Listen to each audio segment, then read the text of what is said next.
Salve, rapaziada, sejam bem-vindos a mais um giro de notícias do nosso Vascão. Mais uma vez gravando aqui do lado de fora, né, gravando na rua, mas como sempre, o importante é trazer notícia, trazer informação, e hoje é um dia muito especial, né, hoje é meu aniversário, completando aí 41 anos de idade, então nada melhor que já começar o dia trocando ideia, falando de Vasco, trazendo informação e trazendo notícia e trazendo boas notícias, né, principalmente para os torcedores do Vasco aí que querem a revenda, né, principalmente para os torcedores que acreditam que o Vasco deveria buscar um novo investidor. Então a gente vai falar bastante sobre isso, vamos falar também sobre a situação do volante Jair, né, cara, que jogou muito bem na última partida e acabou trazendo uma reviravolta aí para o futuro dele dentro do próprio Vasco, e vamos falar sobre outros assuntos importantes aí referentes à questão da possível negociação aí entre Vasco da Gama, Edu Gaspar, Evangelos Marinax, com a participação de um grande empresário aí do futebol, né, o Giuliano Bertolucci. Então fiquem com a gente aí até o final do vídeo para você não perder nenhum detalhe, né? Peço a colaboração da galera, deixando aquele joinha, deixando aquele like aí para dar aquela moral, aquela ajuda para o nosso trabalho, e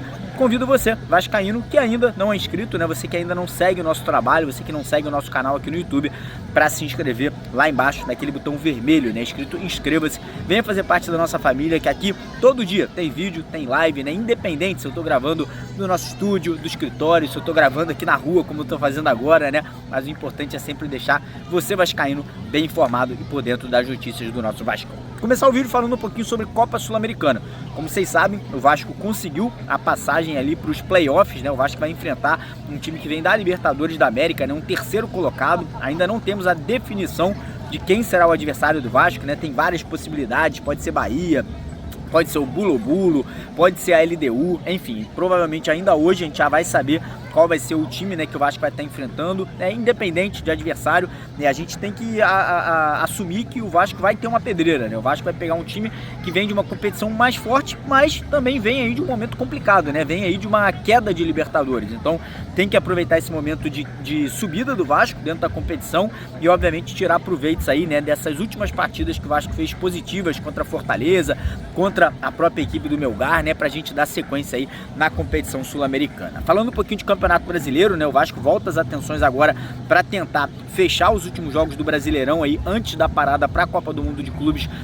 no próximo mês, de forma positiva, né, fora da zona do rebaixamento, com a maior número de pontos conquistados, né, para a gente poder já figurar ali, se possível, entre os 10, 12 primeiros colocados da competição e torcer, né, para que durante a parada de um mês que a gente vai ter, o Fernando Diniz não somente consiga a vinda de reforços pontuais e que ele consiga treinar melhor essa equipe, né, principalmente na questão física, que ainda é uma grande preocupação, né, ainda é algo que chama muita atenção, como essa equipe do Vasco tem tendência a cair de produção no segundo tempo aí das partidas. Então a gente torce e espera que o trabalho vai ser bem feito aí nessa parada de um mês, que o Vasco volte, né, com mais produção, né, com mais intensidade aí para o restante da temporada. E agora falar sobre a situação do volante Jair. Depois do último jogo contra o Melgar, né, uma bela apresentação de Jair, diga-se de passagem, ele foi muito elogiado pelo Fernando Diniz e acabou tendo uma reviravolta dentro do clube, né? O Jair estava sendo dado como certo que ele iria sair agora no meio do ano, né, que ele seria negociado, vários clubes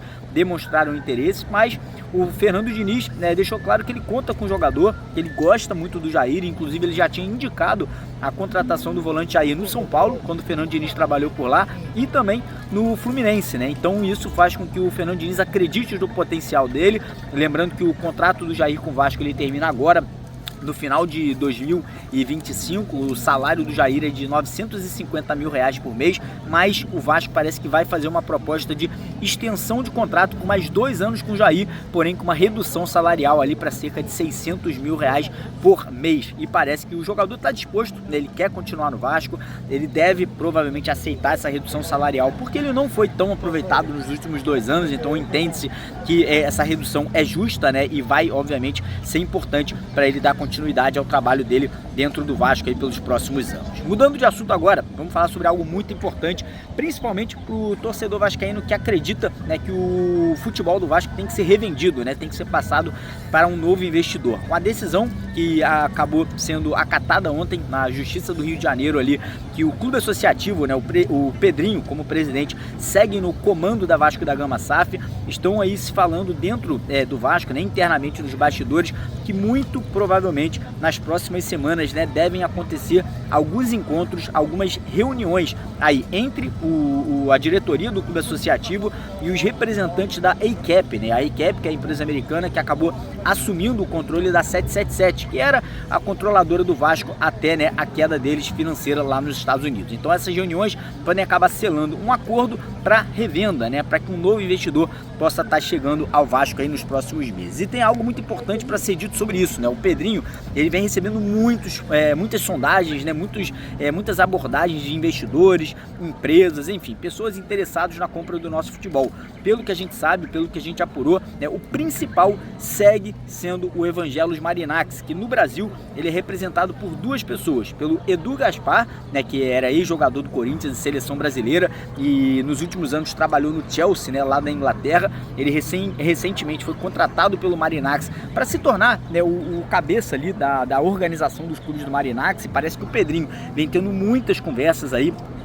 sobre essa possibilidade, né, da venda do futebol do Vasco para o magnata grego. E além do Edu Gaspar, temos também as participações do Giuliano Bertolucci, né, que é um grande empresário, é o cara que, por exemplo, trouxe o Fernando Diniz agora para o Vasco, né, ele representa muitos jogadores no Brasil e fora do Brasil, né, jogadores como Andrei Santos, Richarlison, enfim, uma gama de atletas muito grande. E o Giuliano Bertolucci também tem muita proximidade aí com o Marinax, né, e segundo informações, ele também iria intermediar essas negociações, essas conversas e possivelmente já nas próximas semanas a visita, né, uma vinda do Evangelos Marinax e do filho do Marinax ao Brasil para dar sequência às negociações, né? Lembrando que o clube inglês, né, do Marinax acabou não se classificando para a Champions League do ano que vem, e isso aí fez com que as atenções dele voltassem para o futebol brasileiro, né? Lembrando que ele tem aí uma negociação com a equipe do São Paulo para um investimento na base do tricolor paulista, né? Ele não vai comprar o São Paulo, não vai comprar a base do São Paulo, ele apenas está investindo aí para poder no futuro ter um ressarcimento financeiro, e esse interesse muito grande na SAF do Vasco também persiste, né? Esse interesse que já vem aí há mais de 4 meses e pode e deve se intensificar a partir agora desse mês de junho. Então agora é aguardar, né, torcer para que essa decisão que acabou acontecendo ontem na Justiça do Rio de Janeiro, né, de manter o clube associativo no controle, avance aí e acelere esse processo de negociação, e que até o final do ano a gente possa ter isso aí sendo concretizado, né, e se possível um novo e um grande investidor podendo assumir o controle do nosso futebol. Beleza, rapaziada? Agradecer a presença de todos vocês aqui no nosso vídeo da manhã dessa quinta-feira. Pedir para você não esquecer de deixar o like no vídeo. Quem puder, manda uma mensagem de parabéns aí, até porque hoje o vovô aqui tá fazendo 41 anos de idade, então dá essa moral pra gente. E quem puder também, compartilhe o vídeo nas redes sociais. Tamo junto, um abraço.